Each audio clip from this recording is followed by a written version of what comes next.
नमस्ते साथीहरु, यो भिडियोमा चाहिँ हामी नेपाल राष्ट्र बैंक ऐन 2058 सँग सम्बन्धित रहेर चाहिँ डिस्कसन गर्नेछौँ। यो भन्दा अघिल्ला पार्टहरुमा चाहिँ मैले चाहिँ नेपाल राष्ट्र बैंक ऐन 2058 को बारेमा चाहिँ च्याप्टर 1 र च्याप्टर 2 को डिस्कसन गरेको थिएँ। अब त्यो च्याप्टर 2 मा चाहिँ इम्पोर्टेन्ट कुरा भनेको चाहिँ दफा 3, 4, 5, 7, 8 रहेको थियो। त्यसमा चाहिँ अब सबैभन्दा बढी लङ क्वेशनमा सोध्ने भनेको चाहिँ नेपाल राष्ट्र बैंकको काम कर्तव्य र अधिकार उल्लेख गर्नुहोस् भनेर चाहिँ सोध्छ। त्यो दफा 5 लाई चाहिँ हामी सुरुमा रिभाइज गर्छौं र यो दफा 5 लाई रिभाइज गरिसकेपछि नयाँ च्याप्टर दफा नयाँ च्याप्टर 3 मा चाहिँ जान्छौं। सबैभन्दा इम्पोर्टेन्ट यो एन को च्याप्टर भनेको 3 र 9 रहेको छ। सबैभन्दा बढी चाहिँ क्वेशनहरु सोधेको च्याप्टर भनेको त्यही 3 र 9 रहेको छ है त। अब यसमा चाहिँ हामी चाहिँ अब दफा 5 लाई हेर्छौं। यो चाहिँ च्याप्टर 2 को रिभाइज फर्म हो। यो चाहिँ यो भन्दा अघिल्लो भिडियोको पार्ट तपाईले हेर्नु भएको छैन भने चाहिँ हेर्नु होला। त्यहाँबाट चाहिँ यो रिभाइज गर्छौं र नयाँ च्याप्टरमा चाहिँ हामी जान्छौं है त। यही प्याटर्न एक्ट पढ्दाखेरि चाहिँ हामी के गर्छौं त, यो भन्दा अघिल्लो पार्टको चाहिँ रिभाइज गर्छौं र नयाँ कुराहरु चाहिँ सिक्छौं है त। सुरुमा चाहिँ अब बैंकको काम कर्तव्य अधिकार, बैंक भन्ने बित्तिकै हामीले चाहिँ नेपाल राष्ट्र बैंकलाई चाहिँ सम्झिनु पर्छ। नेपाल राष्ट्र बैंकको काम कर्तव्य अधिकार भने चाहिँ अब एनमा चाहिँ 11 वटा कुराहरु छ, 11 वटा काम कर्तव्य अधिकार तोकिदिएको छ।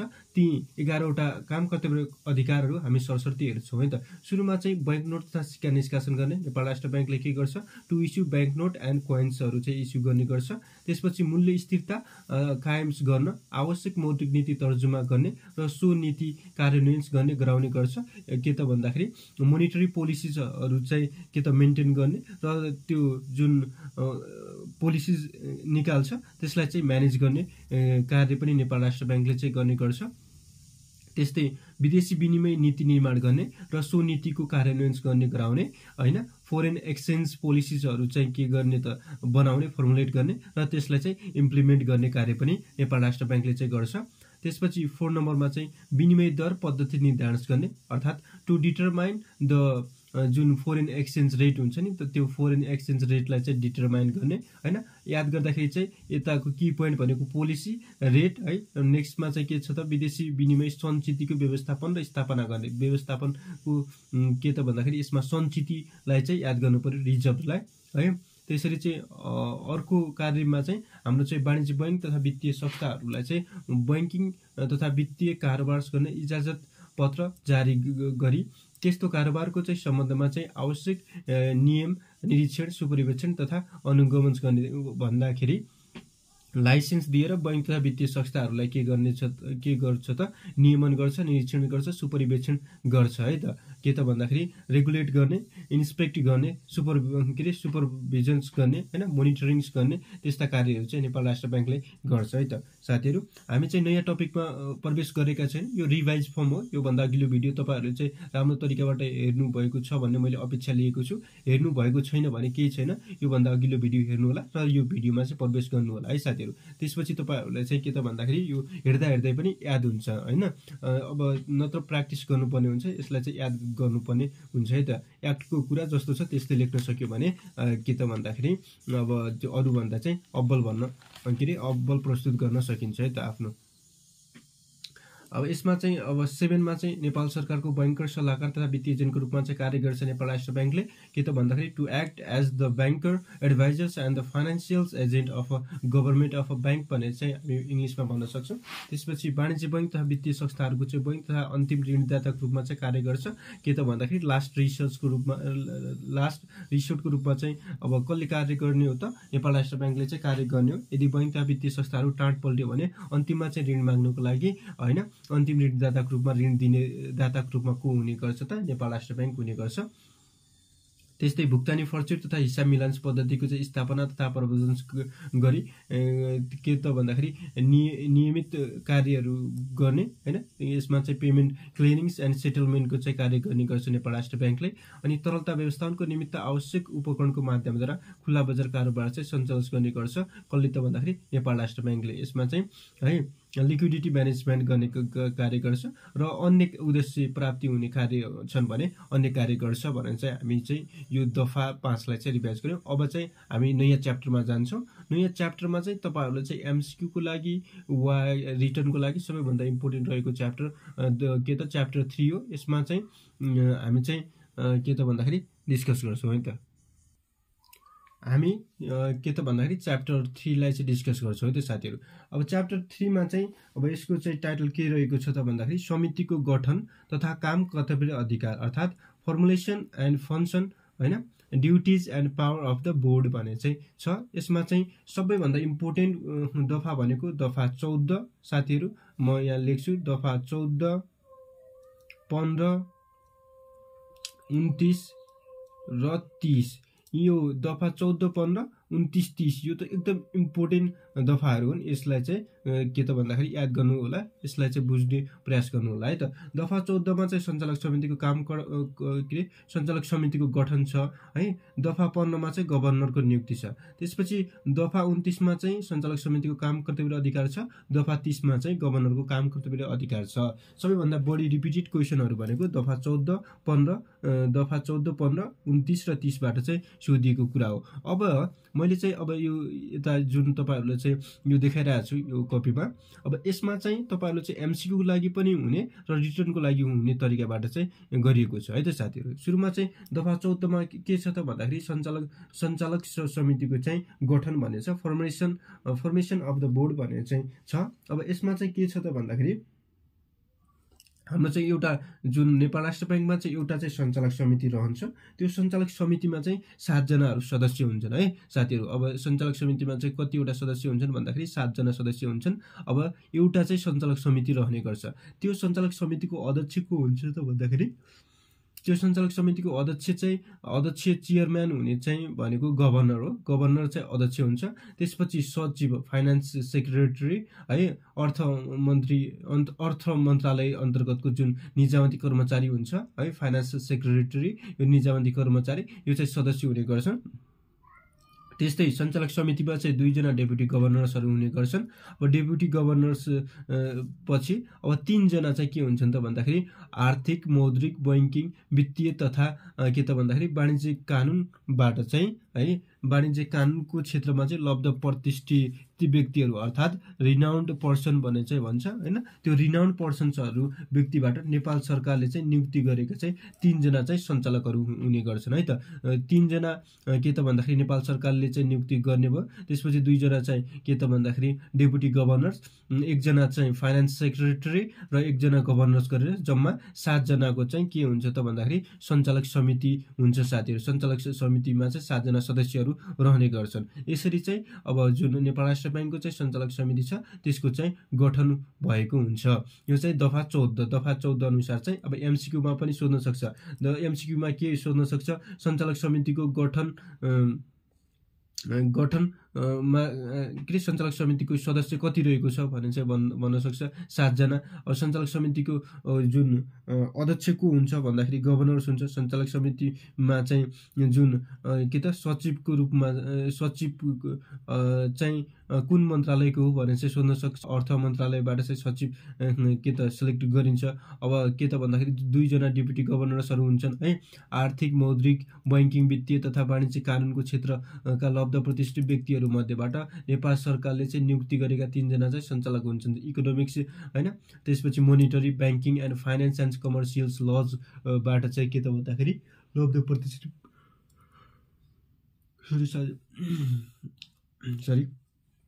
लब्ध प्रतिष्ठित व्यक्तिहरू हुन्छन्, रिनाउन्ड पर्सन्सहरू है त। अब यो भयो दफा 14 को कुरा। अब दफा 15 मा चाहिँ गभर्नरको नियुक्ति छ। दफा 16 मा चाहिँ डेपुटी गभर्नरको नियुक्ति छ र दफा 17 मा चाहिँ सञ्चालकको चाहिँ नियुक्ति छ। अब हामी चाहिँ यो जुन यो चार्ट बनाएको छु, यो चार्ट अनुसार चाहिँ हामी हेर्छौं सबै दफाहरूमा चाहिँ कभर हुने गरी र है। दफा के त भन्दाखेरि 15, 16 र 17। अब दफा 15 मा चाहिँ गभर्नरको नियुक्ति भयो। दफा 16 मा चाहिँ डेपुटी गभर्नरको नियुक्ति र दफा 17 मा चाहिँ सञ्चालकको नियुक्ति छ। अब यसलाई हेर्दाखेरि चाहिँ अब एमसीक्यू प्याटर्नबाट पनि सोध्ने गर्छ र अब यसमा चाहिँ डेपुटी गभर्नरको नियुक्ति प्रोसेस भनेर पनि लङ क्वेसन सब्जेक्टिभमा पनि सोध्ने गर्छ है त। अब यसमा चाहिँ गभर्नर्सको चाहिँ नियुक्ति गर्दाखेरि चाहिँ गभर्नर्सको संख्या हेरौं। गभर्नर्स यता गभर्नर छ, डेपुटी गभर्नर्स र सञ्चालक छ है त। अब यसमा चाहिँ गभर्नरको संख्या कति हुन्छ त? गभर्नरको संख्या हेर्दाखेरि चाहिँ 1 जना गभर्नर्स हुने गर्छ र डेपुटी गभर्नर्सको संख्या हेर्दाखेरि डेपुटी गभर्नर चाहिँ एउटा सञ्चालक समितिमा चाहिँ 2 जना चाहिँ डेपुटी गभर्नर्स हुने गर्छन् है त। अब टोटल सञ्चालकहरूको संख्या भन्दाखेरि 7 जना चाहिँ हुने भयो। एउटा समितिमा चाहिँ टोटल सञ्चालकहरू चाहिँ 7 जना हुने भयो। त्यसमा चाहिँ गभर्नरको संख्या एउटा, डेपुटी गभर्नर संख्या के त 2टा है। लब्ध प्रतिष्ठित व्यक्तिहरूको संख्या सोद्धाखेरि चाहिँ 3 जना चाहिँ लब्ध प्रतिष्ठित व्यक्तिहरू चाहिँ हुन्छन्। ती लब्ध प्रतिष्ठित व्यक्तिहरू भनेको चाहिँ नेपाल सरकारले चाहिँ नियुक्ति गरेका हुन्छन् विभिन्न 5वटा क्षेत्रबाट है त। आर्थिक, मौद्रिक, बैंकिङ, वित्तीय तथा वाणिज्य कानुनको क्षेत्रबाट चाहिँ लब्ध प्रतिष्ठित व्यक्तिहरूलाई चाहिँ के गरिएको हुन्छ, नेपाल सरकारले चाहिँ नियुक्ति गरेको हुन्छ। अब यसमा चाहिँ गभर्नर छ, गभर्नरको संख्या एउटा, डेपुटी गभर्नरको संख्या 2टा अनि सञ्चालकको चाहिँ के त भन्दाखेरि 7वटा। अब गभर्नरको नियुक्तिसँग सम्बन्धित रहेर चाहिँ हेर्दाखेरि नियुक्ति गर्दाखेरि चाहिँ गभर्नरको नियुक्ति चाहिँ नेपाल सरकार मन्त्री परिषदले चाहिँ गभर्नरको नियुक्ति गर्ने गर्छ है त। नेपाल सरकार मन्त्री परिषदले चाहिँ गभर्नरको नियुक्ति गर्ने गर्छ कोद्वारा चाहिँ सिफारिस समितिद्वारा चाहिँ अब गभर्नरको चाहिँ सिफारिस गरिन्छ है। गभर्नरको नियुक्ति नेपाल सरकार मन्त्री परिषदद्वारा गरिन्छ क्याबिनेट अफ मिनिस्ट्रीबाट। अब सिफारिस चाहिँ अब के त भन्दाखेरि सिफारिस समिति रहेको हुन्छ, त्यो सिफारिस समितिबाट चाहिँ गभर्नरको सिफारिस गरिन्छ है। अब त्यसपछि गभर्नरको सिफारिस संख्या चाहिँ 3 जना चाहिँ हुन्छ। गभर्नरको सिफारिस संख्या चाहिँ 3 जनालाई चाहिँ अब सिफारिस गर्ने गरिन्छ है त गभर्नरको लागि। गभर्नरको कार्यकाल हेर्दाखेरि 5 वर्ष हुन्छ र गभर्नर एक पटक दोहोरिन सक्छ। गभर्नरले चाहिँ शपथ लिँदाखेरि चाहिँ प्रधान न्यायाधीश वा के त भन्दाखेरि न्यायाधीश समक्ष चाहिँ शपथ लिनुपर्ने हुन्छ। अब यदि गभर्नरले राजीनामा दिनु पर्यो भने चाहिँ नेपाल सरकार समक्ष चाहिँ राजीनामा दिन सक्छ है त। गभर्नरको बारेमा चाहिँ यो कुरा भयो। अब गभर्नरले नियुक्ति गर्दाखेरि चाहिँ नेपाल सरकार मन्त्री परिषदबाट चाहिँ नियुक्ति लिन्छ, ठिक छ। गभर्नरको सिफारिस समितिद्वारा गर्ने गरिन्छ। अब सिफारिस संख्या कतिजना चाहिँ सिफारिस गरिन्छ त भन्दाखेरि 3 जना चाहिँ सिफारिस गर्ने गरिन्छ। गभर्नरको लागि चाहिँ 3 जना चाहिँ सिफारिस गर्ने गरिन्छ। आर्थिक, मौद्रिक, वाणिज्य कानुन क्षेत्रका लब्ध प्रतिष्ठित व्यक्तिहरू मध्येबाट 1 जना। त्यसपछि अब के त भन्दाखेरि अब जुन पूर्व गभर्नरहरूबाट चाहिँ 1 जना अनि त्यसपछि अर्थमन्त्री गरेर चाहिँ 3 जनाको चाहिँ सिफारिस समिति हुन्छ हैन। त्यो सिफारिस समितिबाट चाहिँ 3 जना चाहिँ गभर्नरको लागि चाहिँ के गरिन्छ त भन्दाखेरि सिफारिस गर्ने गरिन्छ है त। त्यस्तै अब त्यसपछि चाहिँ अब मन्त्री परिषदले चाहिँ 1 जनालाई मात्र के गर्ने भयो त गभर्नरमा चाहिँ नियुक्ति गर्ने गर्छ। अनि गभर्नरको कार्यकाल कति हुने भयो त 5 वर्ष हुने भयो। गभर्नरको कार्यकाल कति हुन्छ त 5 वर्ष हुन्छ। गभर्नर्स एक पटक चाहिँ दोहोरिन सक्छ, उसले चाहिँ एक पटक गभर्नर्सको पद खाइसकेपछि फेरि एक पटक चाहिँ दोहोरिन सक्छ। गभर्नरले चाहिँ शपथ लिँदाखेरि चाहिँ अब के त भन्दाखेरि अब के त प्रधान न्यायाधीश वा न्यायाधीशबाट चाहिँ शपथ लिने गर्छ भने राजीनामा दिँदाखेरि चाहिँ नेपाल सरकार मन्त्री परिषदबाट चाहिँ दिने गर्छ है त। अब डेपुटी गभर्नरको हेरौँ। डेपुटी गभर्नर्सको चाहिँ संख्या हेर्दाखेरि चाहिँ 2 जना डेपुटी गभर्नर्सहरू रहने गर्छन् एउटा सञ्चालक समितिमा चाहिँ। नेपाल राष्ट्र ब्याङ्कमा भनौँ न, नेपाल राष्ट्र ब्याङ्कमा चाहिँ 2 जना सञ्चालक डेपुटी गभर्नर्सहरू रहने गर्छन्। र डेपुटी गभर्नर्सको नियुक्ति पनि कसले गर्छ त नेपाल सरकार मन्त्री परिषद अर्थात् क्याबिनेट अफ मिनिस्ट्री भनेर चाहिँ भन्न सक्छौँ। क्याबिनेट अफ मिनिस्ट्रीले चाहिँ के अरे डेपुटी गभर्नर्सको चाहिँ नियुक्ति गर्ने गर्छ। अब सिफारिस गर्दाखेरि चाहिँ यसमा चाहिँ के त भन्दाखेरि गभर्नरको सिफारिसद्वारा चाहिँ मन्त्री परिषदले चाहिँ नियुक्ति गर्छ है त। डेपुटी गभर्नरलाई चाहिँ सिफारिस गर्ने व्यक्ति भनेको चाहिँ गभर्नरको सिफारिसमा चाहिँ नेपाल सरकार मन्त्री परिषदले डेपुटी गभर्नर्सको चाहिँ नियुक्ति गर्ने गर्छ। अब यसमा चाहिँ अब सिफारिस संख्या कति हुन्छ त भन्दाखेरि रिक्त पदको दोब्बर हुन्छ। अब डेपुटी गभर्नरको लागि अब विशिष्ट नेपाल राष्ट्र ब्याङ्कको चाहिँ विशिष्ट श्रेणीका अधिकृतहरू मध्येबाट कार्यक्षमताको आधारमा चाहिँ रिक्त पदको दोब्बर संख्यामा चाहिँ के गर्ने गरिन्छ त साथीहरू सिफारिस गर्ने गरिन्छ। अब नेपाल राष्ट्र ब्याङ्कको चाहिँ विशिष्ट श्रेणीको चाहिँ के त भन्दाखेरि अधिकृतलाई चाहिँ सिफारिस गर्ने गरिन्छ डेपुटी गभर्नरको लागि हैन। त्यसपछि यसको कार्यकाल डेपुटी गभर्नरको कार्यकाल भने चाहिँ सोद्धाखेरि चाहिँ डेपुटी गभर्नरको कार्यकाल पनि 5 वर्ष हुने गर्छ है त। यसमा चाहिँ डेपुटी गभर्नरको कार्यकाल पनि 5 वर्ष हुने गर्छ। त्यस्तै अब डेपुटी गभर्नर चाहिँ पुनः नियुक्ति हुन सक्छ कि सक्दैन भन्ने सन्दर्भमा चाहिँ यो चाहिँ अब फेरि दोहोरिन चाहिँ सक्दैन है त, दोहोरिन पाउँदैन। डेपुटी गभर्नर एकचोटि डेपुटी गभर्नर्स भइसकेपछि फेरि डेपुटी गभर्नर्स हुनु पाउँदैन, यो चाहिँ पुनः नियुक्ति हुन पाउँदैन। यसपछि चाहिँ उसको चाहिँ के त भन्दाखेरि डेपुटी गभर्नर्स एकचोटि भइसकेपछि पुग्यो है त, ठिक छ।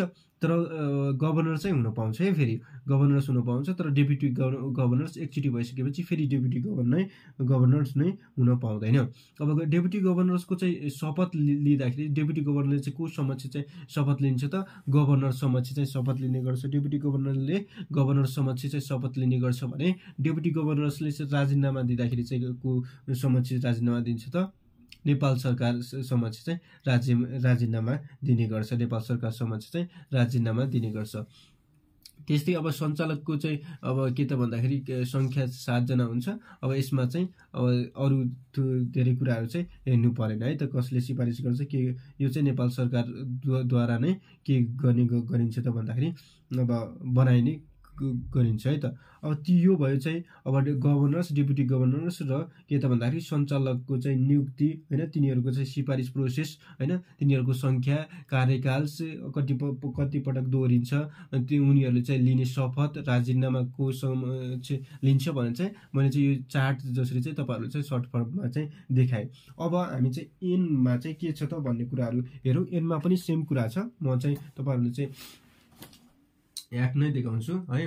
एक्टमा देखाए चाहिँ सरस्वती तपाईँहरू चाहिँ हेर्न सक्नुहुन्छ है त।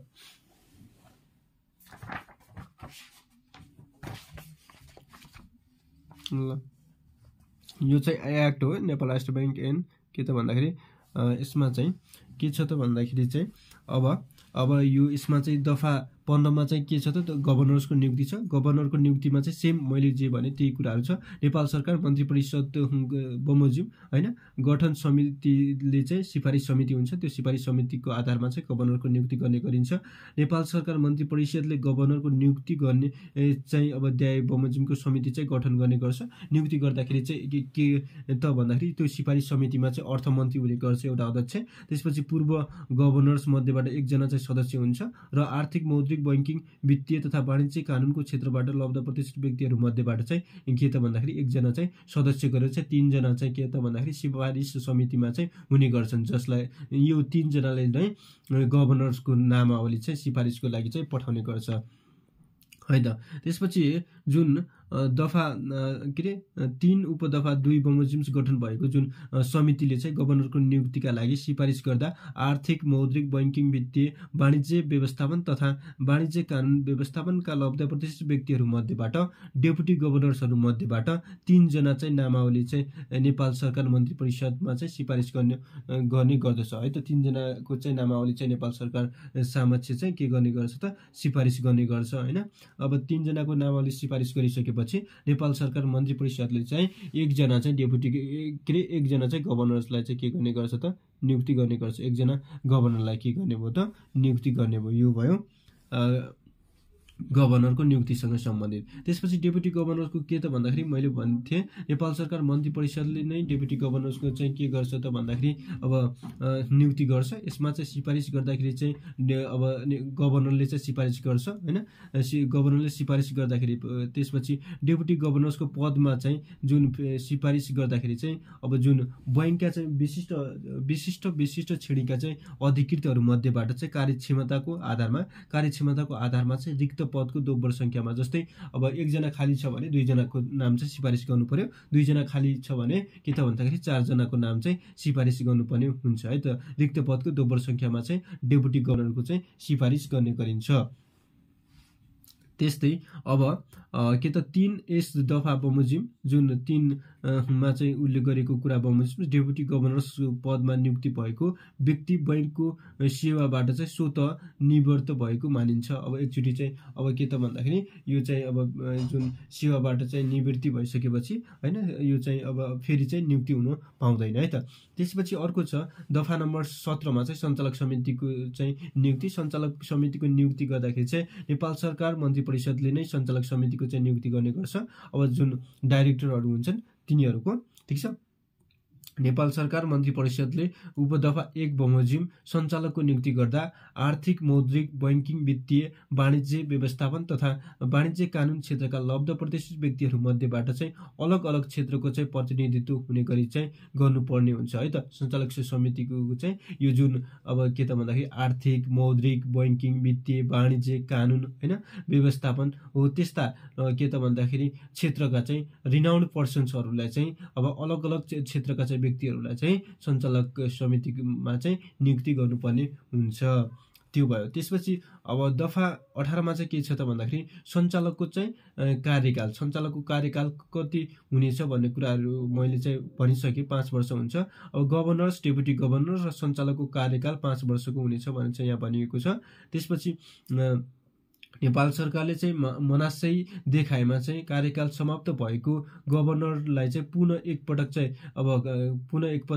चाहिँ के गर्न सक्छ त कार्यकालका निमित्त चाहिँ के गर्न सक्छ, अब त्यसलाई चाहिँ फेरि एकपटक चाहिँ कार्यकाल दोहोरिन सक्छ र सञ्चालक जतिसुकै पटकको कार्यकालको निमित्त पनि पुनः नियुक्ति गर्न सकिन्छ। अब सञ्चालकलाई चाहिँ पुनः नियुक्ति चाहिँ दिन सकिन्छ है त। सञ्चालकलाई चाहिँ जति सुकै बेला पनि पुनः नियुक्ति दिन सकिन्छ। तर जुन डेपुटी गभर्नर छ, डेपुटी गभर्नरको चाहिँ पुनः नियुक्ति हुँदैन है त। त्यसपछि ऊ चाहिँ एकचोटि भइसकेपछि स्वतः निवृत्ति के त भन्दाखेरि पदबाट चाहिँ अब